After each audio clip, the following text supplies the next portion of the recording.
So today we're going to talk about the PPP, and when it's the time to ask for forgiveness, what rule and things that you need to be aware of. So we're going to next we're going to show you the agenda for today's webinar. So can we move to the next slide? So here, today's agenda is that we're going to talk about what's considered qualified cost, how you can use your PPP money to pay for what type of expenses, and then we're going to talk about there's two rules regarding the number of employee and the salary level. So we're going to go over those rules so you can avoid any reduction in your loan forgiveness. Then we're also going to talk about loan forgiveness process. And the timing is good because yesterday morning, SBA just issued a new loan forgiveness application, easy short form. So we will go over that as well. And Kelly Bug is going to go over some accounting requirement and documentation requirement. Then we're going to talk about what kind of document you need to submit to your lender for the forgiveness. And lastly, we're going to talk about the new rule that came out, the Flexibility Act passed on June 5th. Talk about the payroll tax deposit deferral available to the borrower who also qualify for the forgiveness. Now I'm going to hand the floor to Jeff Field. He's going to go over the qualified cost. Next slide. Yeah, thank you, Bella. Yeah, my name is Jeff Fields. I don't know if you can see my my video or my face, but I can't. But if you can, I apologize for that. I'm a tax partner in charge of of Irvine's tax practice, and I'm going to go over the qualified costs. June 5th, the Flexibility Act was signed into law, which extended the covered period for purposes of forgivable expenses from 8 weeks to 24 weeks from the date that the loan is funded, but that can't extend past the end of the year. Payroll costs include, the following. You can see those. Go ahead, next slide. The key element is employee benefits can factor into that, retirement plan contributions, and state and local taxes assessed on compensation. The wages to consider are those incurred and paid during the cover period and paid after the cover period. As long as they were incurred during the cover period, if payroll payment date occurs after the covered period, those incurred wages still qualify for forgiveness of the PPP loan.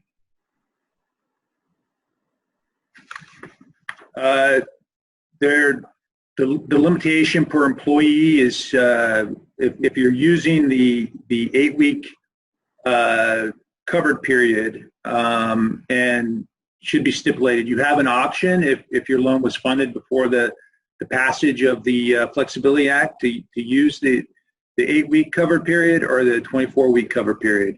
If you use the 8-week covered period, the limitation on wages is that $15,000 number plus some change per person, not including healthcare costs and the other costs that we talked about.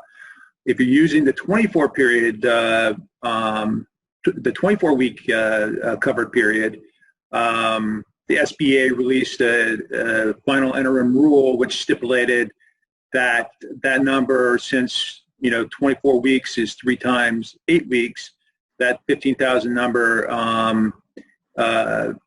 is 3 times that, a little bit over 46,000 per employee. So if you have a loss in wages because of terminated employees and so forth, and the PPP loan amount that you're qualified to receive was based on 2.5 months of an employee's salary based on 100,000 maximum.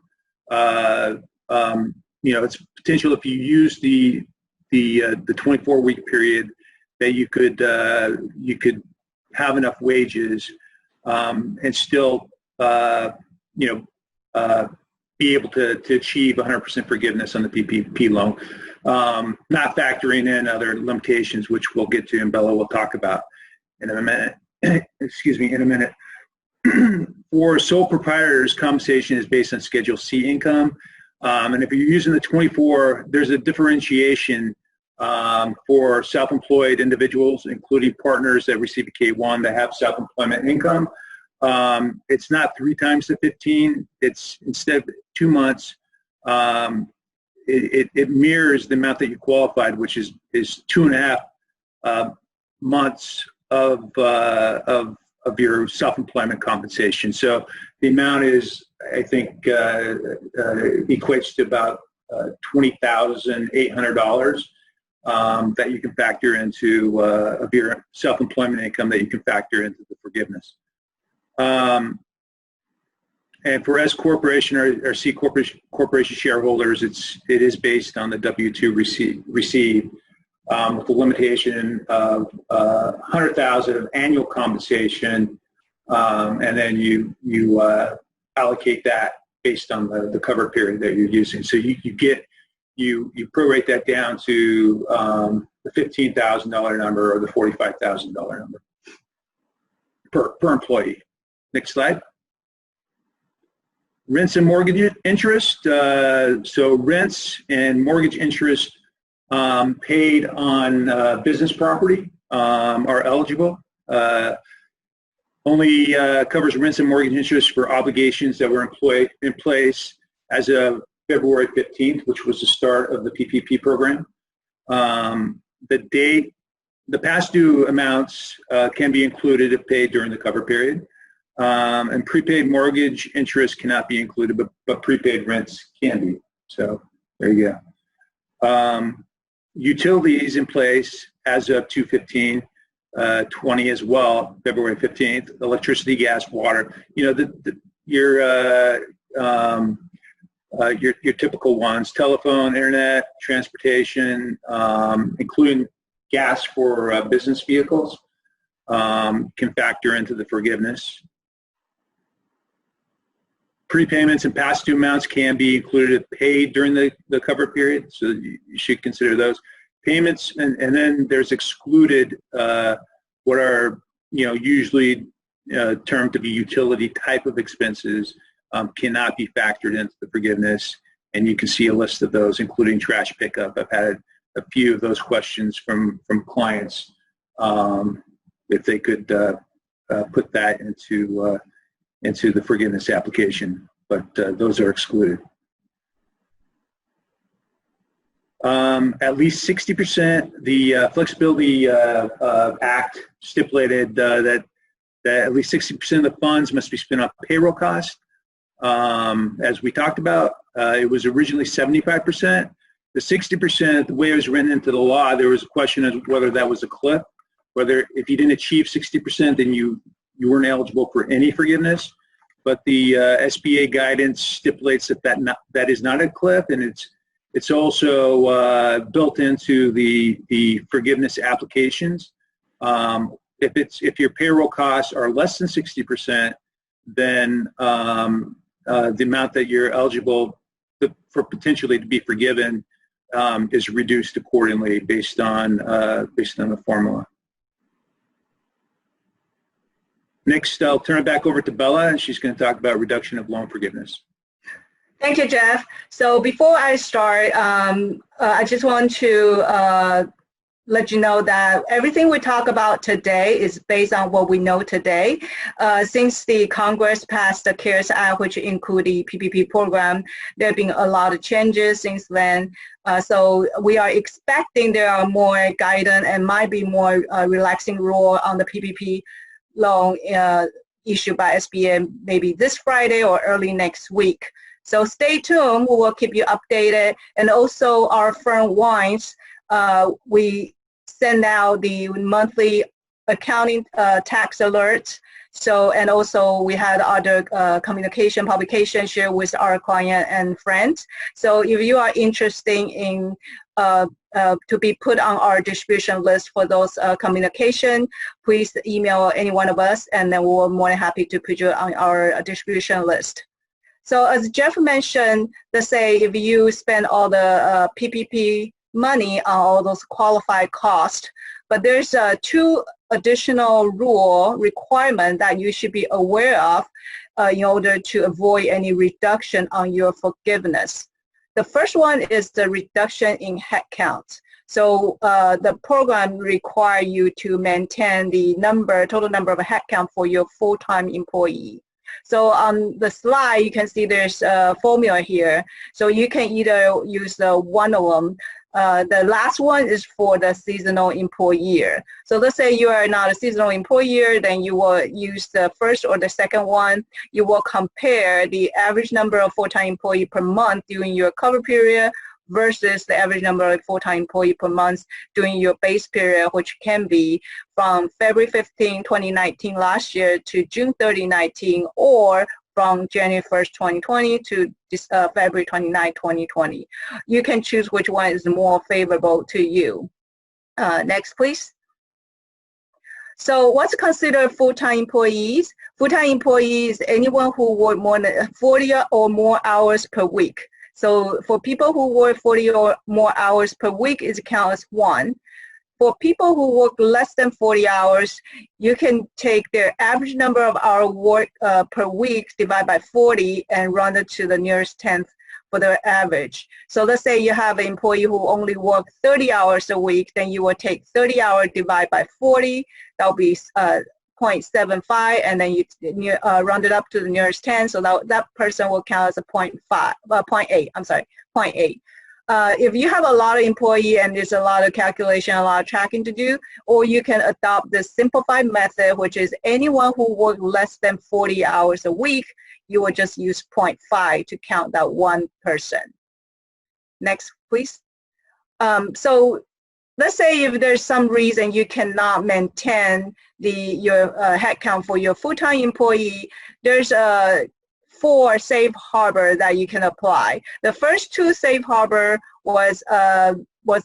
came out probably a month ago, and then the third and fourth safe harbor came out as a part of the Flexibility Act passed on June 5th. The first safe harbor is that, let's say if you now you are reopen for business, and you ask your full-time employee come back to work, you're sending a written offer to give them the same hour and same pay, and the employee refused to come back, then that's an exception. That will not reduce your headcount. So if you have employees that refuse to come back, you can still include them in the calculation.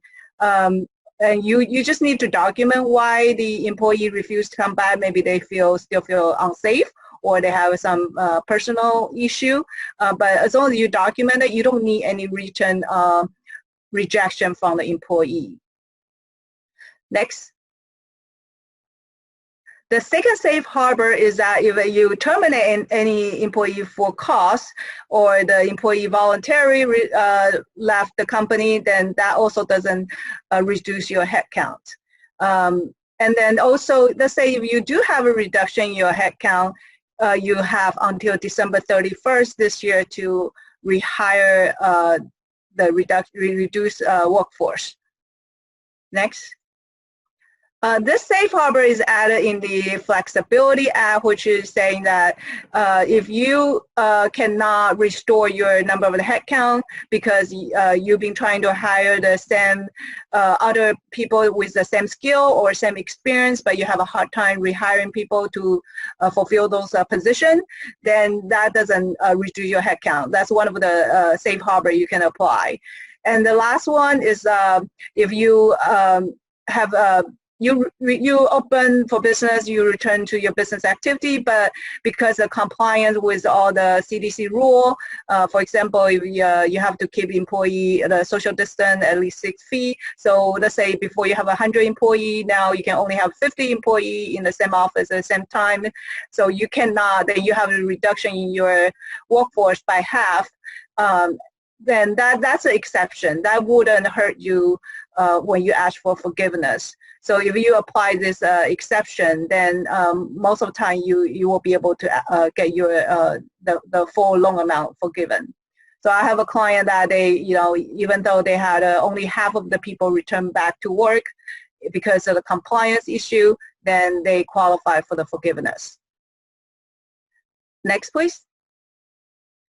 The second requirement is that in addition to keep the same number of headcount for your full-time employee, you also have to maintain at least 75% of the employee's salary level.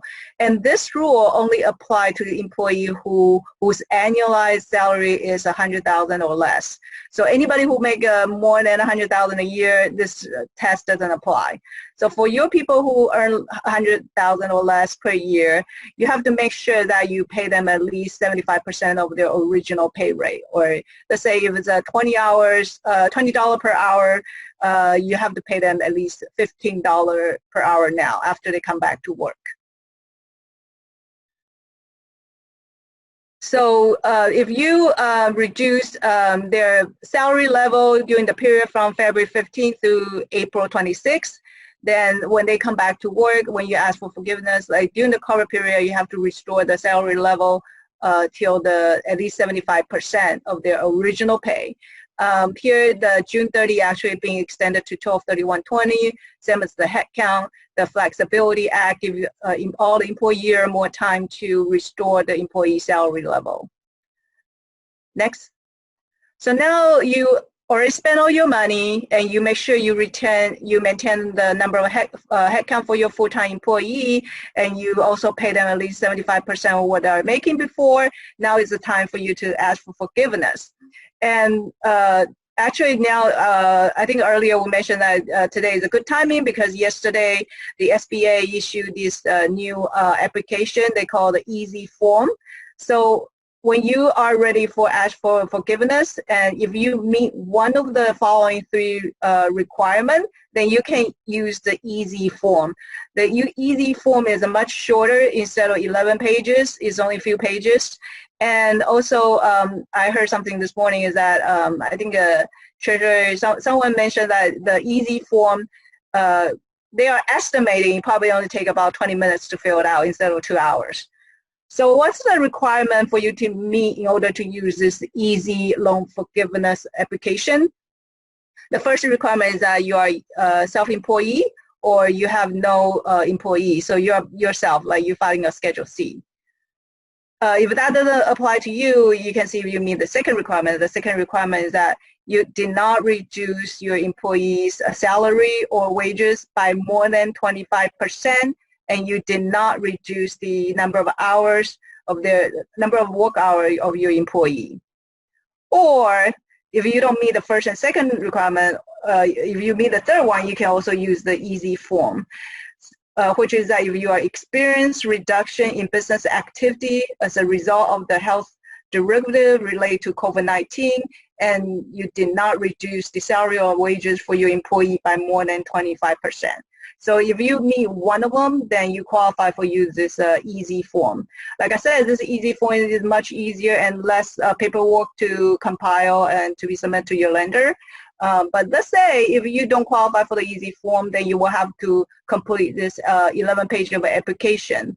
So after you complete this 11-page of application, as part of the application, there's also a worksheet you need to fill out to prove that you don't have any reduction in your headcount and you don't have reduction in your salary level. Once you finish that application, you will submit the application with all the supporting documentation to your lender, and then they will determine if you qualify for the forgiveness. A lot of our client is not very confident on filling out the loan forgiveness application, so our firm, Wine, can definitely help you with that process. We've been helping many of our clients complete the forgiveness application, and we are pretty familiar with the rule. So feel free to contact any one of us if you need that help from us. Yeah, and we didn't get a chance to briefly mention about our firm. Our firm established in 1926. We have about 200 people. We have 3 offices, one in LA, one in Long Beach, and one in Irvine. The Long Beach office is our headquarters office. And we are a full-service accounting firm. We have audit and insurance department, tax department, and employee benefit service department. So we can pretty much fill any of your need in the accounting and tax side, and also the employee benefit service. So that's just a brief introduction, like a quick summary about our firm. And like I said, feel free to call or email us if you want to know more about our firm and our services. Lastly, I just want to let you know on the application now, it still say you have until October 31st, 2020 to submit your application, but we expect that to be changed as you have until December 31st to use your PPP loan. And also, we didn't mention, since this webinar is more geared to the forgiveness, but just in case if any of the participants hasn't applied for the loan yet, you still have time to do that. You have until end of this month, June 30, to submit an application to a lender to get a loan, and PAYS can help you with that application as well. So if you haven't done that, you still have time to do it. Next, I'm going to turn the floor to Kelly. She's going to talk about the accounting and documentation requirements. Thank you, Bella. So I'm going to talk a little bit about some things to keep in mind when you're putting together all the paperwork.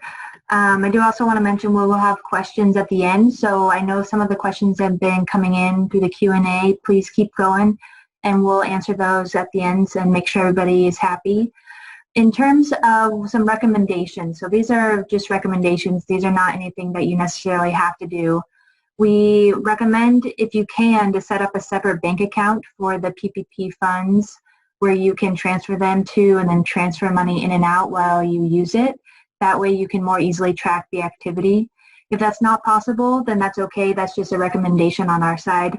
In terms of your internal accounting, your bookkeeping piece of it, we recommend setting up a separate account where you can track the cash that came in, the cash that goes out, setting up the loan liability so that you can track how much loan amount you may have to pay back or you may get forgiven, and then setting up an other income account in your general ledger so that you can have a specific area where you're tracking the forgiveness piece. And in that way, everything is together, it's easily seen, and you can pull reports for it. We also recommend that as you go through this process and you do the bookkeeping, to mark each transaction as it relates to the PPP funds so that you can pull the reports at the end of the day and have that easily accessible. Next slide. In terms of documentation, I know there's been a couple questions on this come through already. These are some items that we recommend. Obviously, it's going to depend on each situation. So these are just some starter items. Talking to the bank or the lender is the best course of action if you have specific questions for them. We recommend, keeping track of these in a separate file, copies of these, so that if there are questions that come in from the lender or from the regulators later down the road, it's easily accessible. Items would be support for the cash activity, so copies of the bank statement when the money came in, copies of the bank statements for when you're using the funds spending for the payroll reports and payroll tax reports if you have employees. If you don't have employees, then copies of bank statements or some kind of support to substantiate that the funds were being used for payroll is important. If you're using the funds for the utility statements, then we recommend keeping copies of the utility statements to prove that the utilities were occurring during the covered period, as well as the proof of the payment, so copies of the checks. Next slide. All right, so if you're using the funds for lease agreements, or for lease payments, so for rent or the mortgage, we recommend keeping those agreements copies in the separate file folder, as well as the proof of payment, the check copies or the wire transfers, so that you have all that information together.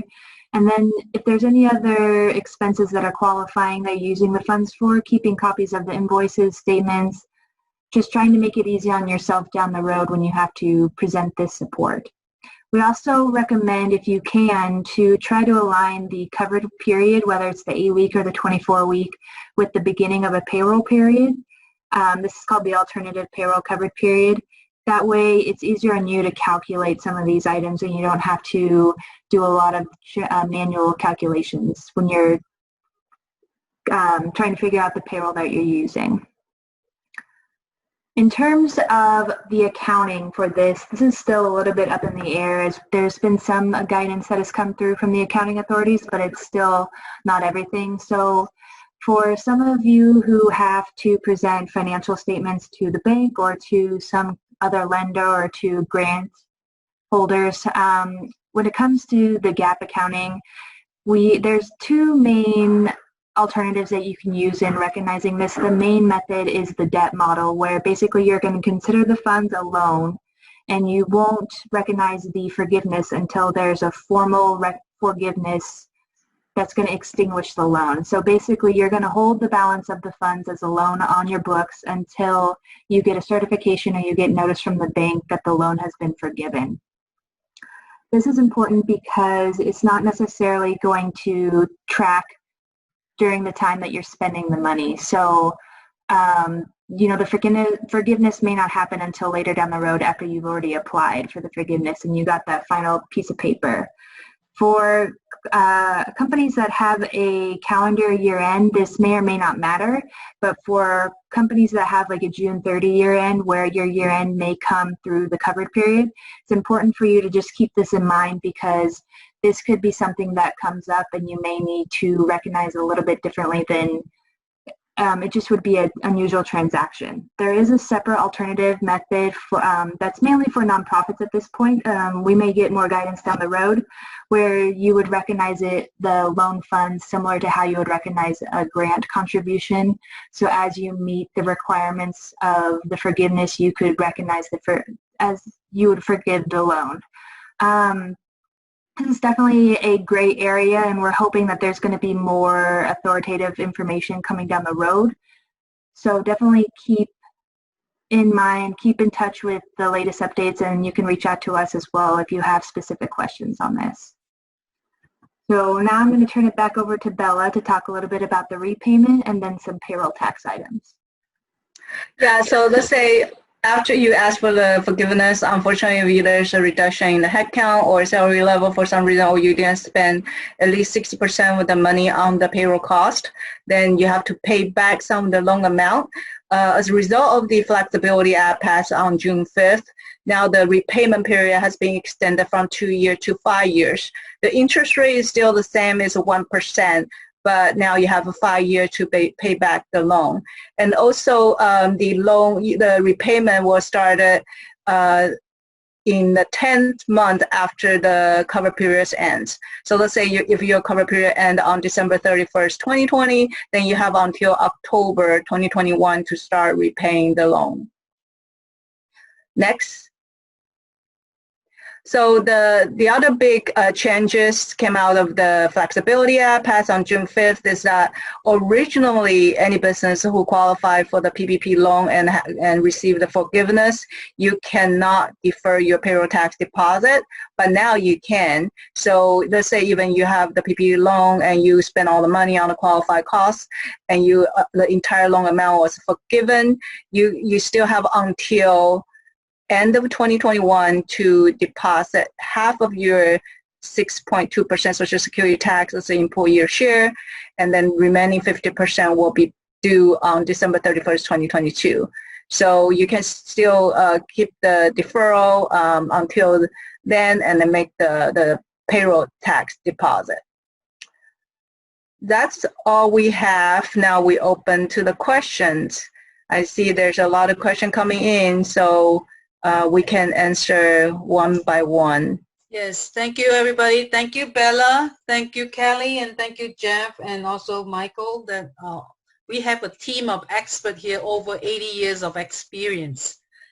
We are very honored to have them here, and we answer. There's a lot of questions. We will try to answer every one of them. Let me start with the very first question. Okay, the first question is from Violet Cheng. How about if you have no employees and you are the owner? How do you report anything pertaining to payroll, since any money coming in is applied to debts and you can't pay yourself back yet? Do you want me to repeat? Yeah, well, I see Jeff. Jeff, do you want to take this one or? Yeah, I can answer that. With self-employed individuals, if they do have payroll, then that gets factored into the amount of loan that they qualify for, as well as into the forgiveness calculation. For themselves, their self-employed employment income factors in for themselves, since they don't pay themselves any compensation. So if they're a Schedule C self-employed individual, their taxable income from their Form 1040 tax return, Schedule C, would be used for this purpose. If they receive a K-1 from a partnership with self-employment income, then their K-1 allocated income, self-employment income, would factor in. So, so hopefully that answers that. That gets to the question and answers it. Thank you, Jeff. Thank you. Okay, the second question is also regarding self-employed businesses. So the question is also from Violet Chang. How much can be used for self-employed income? Can you repeat that if you are labeled as S corporation?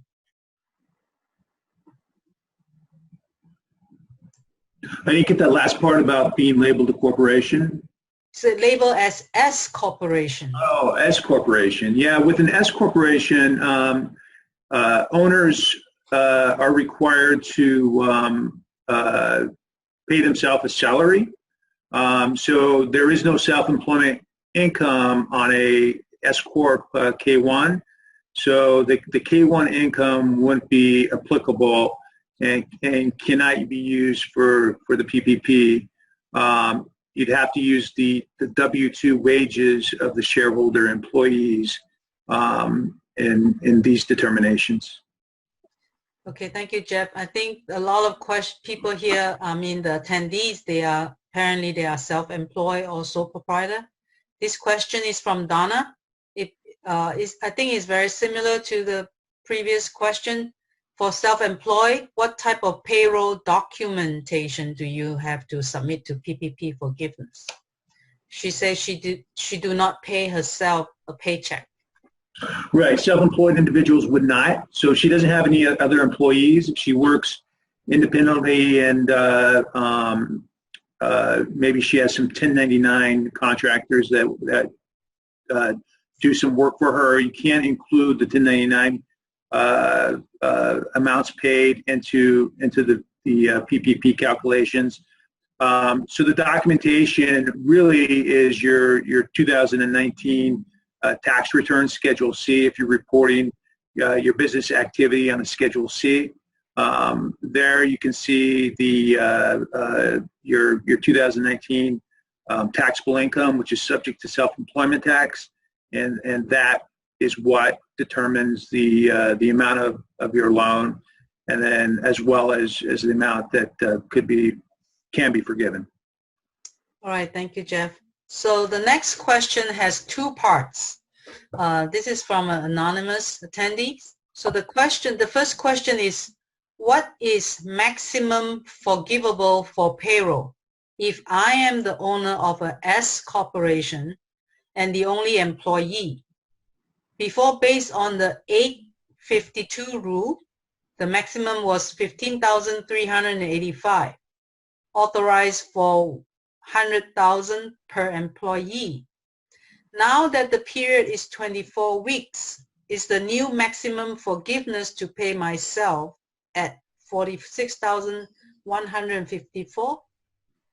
So he says, since I am the owner and employee, are there other special rules? If it's a long question, if you want to open the Q&A section, maybe. Well, basically, he's asking is does the maximum wages rule different if the cover period now is 24 weeks? Yeah, it is. If it's 24 weeks, then it's the same formula based on the forgiveness covered period. Instead of 8/52, it's 24/52. So it is the 46,000 if you pay yourself at least 100 grand or 100 grand or more in W-2 wages. Then that is the maximum. Okay, thank you, Jeff. I believe some of the questions we might not be able to answer them all, but we will try to answer as much as possible. At the end of the workshop, we will share the team, WINE's team email with everybody, and feel free to reach out to them. Okay, I'm going to move on to the next question. The second part, I think it has been answered already by this question is from Daniel Ginsberg. Exception, safe harbor. On reduced one, hourly rate is maintained at the same $20. However, business is not as busy and employee is not making overtime hours, but is taking home less than 75% due to not working more than 40 hours per week. So the second part is salesperson still making full salary, but sales are slow and no commission, thus making home less than 75% than before, taking home less than 75% before. So is the salesperson commission count into the forgiveness? So You take that, Bella? Sure. For the first part is that the hourly rate, that I believe that qualify for the safe harbor. So even the employees not working same number of hours since they not work overtime. But if you just take their total pay divide by the total hours, that's the hourly rate. So as long as they are on the hourly rate basis, not on salary basis, then that, as long as you pay the hourly rate the same or at least 75%, then that's fine. That wouldn't reduce your forgiveness. Second part, the question say the salesperson is still making the same full salary, but without commission. The base period does the compensation does include commission. Is pretty much everything reported on their W-2. So, but if the net pay is less than 75%. I believe that you can, qualify for one of the safe harbor. Just saying, since the full monthly salary is still the same, I think that qualify for the safe harbor. That's actually a pretty interesting question. I haven't run into that, so. We definitely see if there's more additional guidance from SBA on this specific situation. Good. Thank you, Bella. Thank you. Yes, we are all learning here as the day goes, right? So the next question is from Violet. Where is the forgiveness pages list the 3 items that qualify for automatic loan forgiveness? I think she's referring to the easy forgiveness application, which lists which has the 3 criteria. That if you meet one of the criteria, then you can fill the easy form. It should be in the easy form, the loan forgiveness application, the short form. Okay, thank you. This question is from Violet again. So her question is: if you already received funds from PPP, how can you request for additional funds? Can you request for additional funds after you receive the PPP? I'm not sure. So this question sounds like the business owner already refunded with the PPP. Can they request for more? I think that'll be a question for the bank. I'm not aware that, I don't believe you can, I'm not aware that you can request more funds. No additional, the program hasn't been extended, so if you received one, you've received the maximum that you're eligible to receive, then there isn't an additional program to get more at this point. So, the answer is likely no, but check with your bank. But I mean, the only way that it could potentially be yes at this point is if you didn't actually receive the full amount that you're eligible for, and you've made a determination that you should have been eligible for more, then that would be a discussion you'd have to to bring to your bank. Okay, thank you, Jeff. From my understanding, each company can only apply for one PPP loan. So if you are already funded, that means you already apply and got the funded for one PPP loan. Right. But however, there are others, SBA disaster loan, like recently, a couple of days ago, SBA reopened the EIDL. So now, if you have a PPP loan, you still qualify to apply for the EIDL loan. So that is another option for you. And if you are in the county of Los Angeles, there is a LA CDA loan, and there are many other smaller amount loans that you can apply. Okay, so let's go to the next question. Young. The question is from Young. How does SBA or lender determine if a business is a seasonal business? One of my restaurants is located across the street from USC. The landlord is USC. Seasonal business. Any taker? You want to answer that, Bella? Sure. So the seasonal business typically is defined as if you have, for example, if you run a ski resort, or if you like your business is so concentrated in any specific season, then that's considered a seasonal business. So like a ski resort, or let's say I have a client who run a horse show, and they have an annual show always in the first quarter of the year, and then rest of the year they just have no business, have no show going on, then those are considered seasonal business. If this is a restaurant, even you are across street to the USC, so even your busy season is usually when the school open, and in summer, if there are not many students, your business may be a little bit lower. I don't believe that's considered seasonal, because your restaurant is still open for the public. Okay, thank you, Bella. Okay, we have another question here is regarding rent. So regarding rent for self-employed individual. So is this the percentage of the business total rent that, I mean, okay, so let me say it again. Regarding rent, is this the percentage of our total rent that we declare on our tax form, or the total monthly rent that they actually pay? And same for utilities, total amount of utilities, or the percentage they reported in the tax return? Yeah, I'll answer this question. If you're a self-employee, so you file a Schedule C, the rent and utility is what you deduct on your Schedule C. Yeah. So let's say if you pay $4,000 of rent every month for your entire house, but you only claim 30%, since 30% is attributable to your business, your home business, then whatever the amount deducted on your Schedule C is what you can include in the forgiveness. Okay, thank you, Bella. We have a lot of questions still coming in. We'll try our best to answer them again.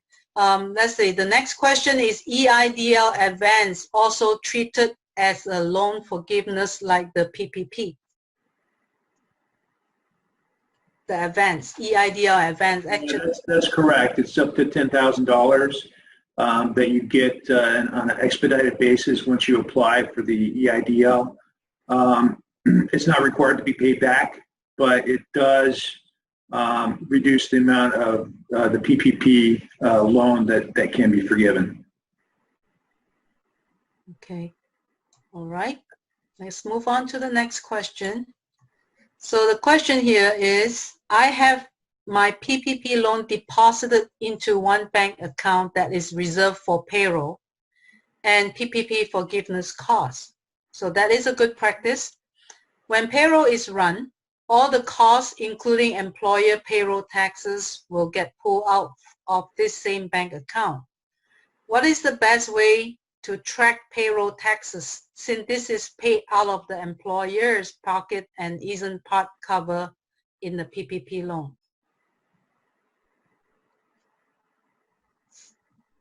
So the question is on the tracking the payroll tax, because this amount is paid out of the employer's pocket and is not part of the, is not covered by the PPP loan. Do we? Well, from my perspective, since you have the PPP loan proceeds in your payroll account, I think that's what I heard. To the extent of payroll-related expenses that aren't includable in the forgivable part of the PPP, my recommendation would be to transfer funds from your operating account to the payroll account to cover those, separate from the PPP funds, just to show a direct link of the funds that were being used to pay the different expenses that are eligible for forgiveness and those that are not. Okay, thank you. So the next question is about the head counts and the employee refused to return to work. So this question is from Young. With the safe harbor rules, if an employee refused to return to work due to risk of contracting COVID-19 and endangering the health of a family member she lives with who has a heart condition, does this count as one FTE? I can add to match the lockback FTE. So yes. Does the safe harbor cover this situation? Yes. So if you offer the employee to come back to work, but the employee refused to return to work because the risk of contracting COVID-19, then yes, you can apply the safe harbor. The first one we discussed in the presentation. So that you can include that person in your head count. Okay. So this is another question from Young. Is due to the same footprint of my restaurant, I cannot meet the FTE requirement based on the lockback. Given that the FA listed operational difficulties as a reason for forgiveness, can I use this and how do I document this for the lender? Yes, so if due to the complying with the CDC rule, with all the protocol, you cannot have all your employee return to work, then that you can apply that safe harbor. Then you just need to let your lender know even there's a reduction in the headcount, but the reduction is due to the CDC guidance, then that will then you don't have any reduction in the headcount, so you can apply that safe harbor. Great, good. So this is from Young. My 8 week ends today, June 18, with the next payroll date of June 19. With the FA, I no longer need to worry about getting the check dated June 18. Not sure. Yeah, if your covered period, I think the question is, if your cover period for forgiveness, the 8-week period, ends today, and your next payroll date starts tomorrow, I think the question relates to payment of that payroll. What you factor into the forgiveness application and what's eligible for forgiveness on your payroll is the wages that are incurred through today, since that's when your covered period for forgiveness ends. And even though it's paid at a later date, it's still eligible for forgiveness. So you don't have to worry about getting payroll checks dated today for the payroll up to the end of your 8-week period when that ends. So I think I answered the question. Okay. Yeah. All right. The next question is short and easy. It says, this is from Nasli Tobati, and she say, I am a self-employed. I don't have payroll check. Can I apply PPP? The answer is yeah. I think we answered that. If you are self-employee, you just submit your Schedule C. The loan amount will be based on your Schedule C net income. That's right. Okay. Thank you. The next question is separation costs included as part of the compensation limit? Yes, the severance paid or any additional compensation you pay to the employee, terminated employee for separation, is part of the compensation limit. Okay, thank you. Next question, I like that the question are short and precise. Can the PPP forgiveness be 100% of the loan? Yes, of course. Yeah, if you spend all the PPP loan money on the qualified costs that we discussed, and also you don't have any reduction in the headcount unless you meet the safe harbor, or there's no reduction in more than 25% of your salary, the employee salary, then 100% of the loan amount can be forgiven. Great, thank you. All right, the next question. Where on the schedule K1 does it show how much was paid to each partner? This is the important information from a K1 is the self-employed income. I don't have the K1 right in front of me to know what box that is indicated in, but it's at the bottom of the K1. So that was for the PPP loan and also as well correspondingly the amount that can be forgiven. Okay. It's not the amount that was paid. There's a distinction there. It's the amount of income that was allocated to the partner, to each partner. Okay, thank you, Jeff. So the next question about the utilities, about the company vehicles. They say, I saw that gas for company vehicles can be considered as utilities. What about the vehicle reimbursement for employee-owned vehicles that they use for work? Like the mileage reimbursement for the employees? Can they count? That's considered a business expense, a vehicle expense where you're reimbursing employees for the amount of for the miles that they drive their personal car for company business. That's not an eligible expense. It's not payroll compensation. It doesn't factor into their wages. And it's not one of the other forgivable expenses, so that wouldn't be applicable. Okay. So the gas or the fuel we mentioned in the presentation is more for like a big truck. Usually it's like for a trucking company or transportation company, they have the truck and then they use fuel in those trucks, then those qualify, but not for the reimbursement for the employee-owned vehicle. Okay, thank you. The next question about the health insurance. So it says, please clarify how health insurance is covered in forgiveness. I am the owner of an S corporation and the only employee. Health insurance premium was reported in in my W-2. Does it count as to cover as the forgiveness for the health insurance paid by the company that show on the W-2? Yeah, I mean, actually, he's doing it correctly, which I don't see all the time.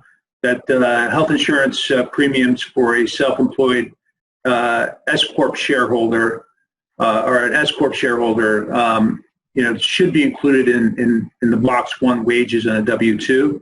So he's doing that absolutely correct. So his wages, he'd be eligible for the PPP and for forgiveness as well based on his wages without the health insurance premium, and then the health insurance premium up to $100,000, and then his health insurance premiums would be added to that amount, and it not subject to the $100,000 limitation. Okay. All right, everybody. We are at 3 o'clock now. We're supposed to end at 3, but we still have quite a few questions here. If the speaker and the panelists are okay, we take another 5 minutes. If it's okay to answer 2 more questions. Yes. Okay. The next question is, what is the advantage of using the 8 weeks versus the 24 weeks cover period? The advantage, what I advise clients and companies that I speak to is to use the 8 weeks if you have enough qualified expenditures to get the full forgiveness of the loan, because that will expedite the process of forgiveness and you can move it off of your balance sheet as a loan. into the income statement, and also it frees up your lending capacity if you need to borrow money from the bank for other purposes. That won't be factored into how much they determine that you can borrow. So the quicker you can get it forgiven, I say the better. But if you need 24 weeks, there's that flexibility. So that was intended to help people that needed a longer period, and to capture expenses to get the full forgiveness. The option to do that and to hopefully realize full forgiveness as well. So that's why it's called the Flexibility Act. All right. The last question we're going to ask this question is, how does the EIDL advance get deducted from the forgiveness amount? For example, if I receive 100,000 PPP and receive $10,000 advance, should I treat it as receiving 90,000 PPP? Yeah, I think so. I think this is one of the items that is a little unclear. That I'm hopeful that we will be getting additional guidance in the next, as Bella indicated earlier. We're expecting, the word on the street is the Treasury and SBA are going to issue additional guidance that supposedly is going to address about 30 issues related to forgiveness, and how this works in with the EIDL advance is a little bit, there's a little bit of unclarity. There is on the forgiveness application, there is a line that for the EIDL advance amount that you have received, that you put it on there, but it doesn't work into the forgiveness calculation. From what we know now, on the scenario and the question, you would only be eligible for 90,000 of the PPP to be forgiven. That would be your maximum amount, because the 10,000 was already an advance that you received from the government that you didn't have to pay back. All right. Let me jump in. If I may, let me jump in here. This is Jennifer from PACE. So based on my understanding of the IDO advance and the PPP, because we actually saw a client's agreement on the PPP, they add the $10,000 in the example for the advance to the PPP amount. If you go to look at your PPP loan agreement, you will see that if your PPP, for example, is 50,000 that you got, and then you actually receive a $3,000 IDO before, the loan amount on your PPP agreements becomes 53,000. As we saw on one of the client's loan documents. And then based on our reading so far, it says you basically use the PPP to refinance the IDO. So that's what we read on the publication so far. But if you look at your loan agreement, then you'll see the IDO advance amount has been added to your PPP loan amount if you see your PPP loan documents. All right, thank you, Jennifer, for sharing. There is a request from the attendees or participant. Can you share the PowerPoint? Yes, of course. Okay, so we will share the PowerPoint with all the participants, and that way they will have all your contact. If they have any additional question, they will be able to reach out to you. However, I see this very last question. I think this is a question that is at the back of the mind of all the self-employed individuals. The question is from Donna. If you receive the PPP loan, can you still apply for unemployment? That question came so many times. So if you receive the PPP loan, can you still apply for unemployment? I haven't seen anything saying you cannot. So yeah, me either. I mean, yeah. if you're self-employed and you've received a PPP loan for your business, and then you've had to file for or want to file for unemployment because you've had to terminate your business. I'm not sure I understand the question, but yeah, I haven't seen anything that indicates that you can't.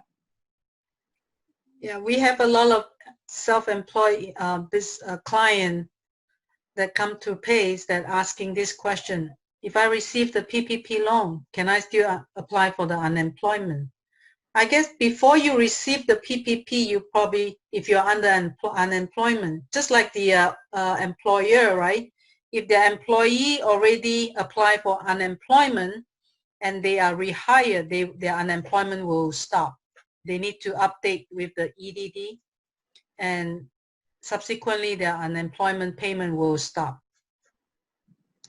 Yeah, so when you apply for unemployment, my guess is that the EDD will ask you if you are receiving any other type of income or any type of assistance. So maybe once you receive the PPP loan fund, then that may affect your answer for the employment application.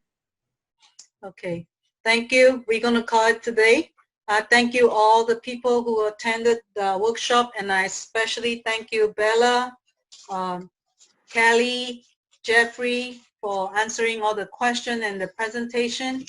We're looking forward to have more, bringing more relevant workshops and webinars to our community. Our next scheduled workshop is on AB5, COVID-19 Return to the Work Site, Takeaway and Relevant Employment Laws, at the same time next week, June 25th.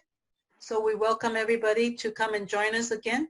And thank you everybody for attending. We will share the PowerPoint with everybody. Thank you. Thanks for having us, Wheeling. Thank you, Jeff. Thank you, Bella. And thank you, Kelly. Thank you. Take care. Thanks, everyone. Bye.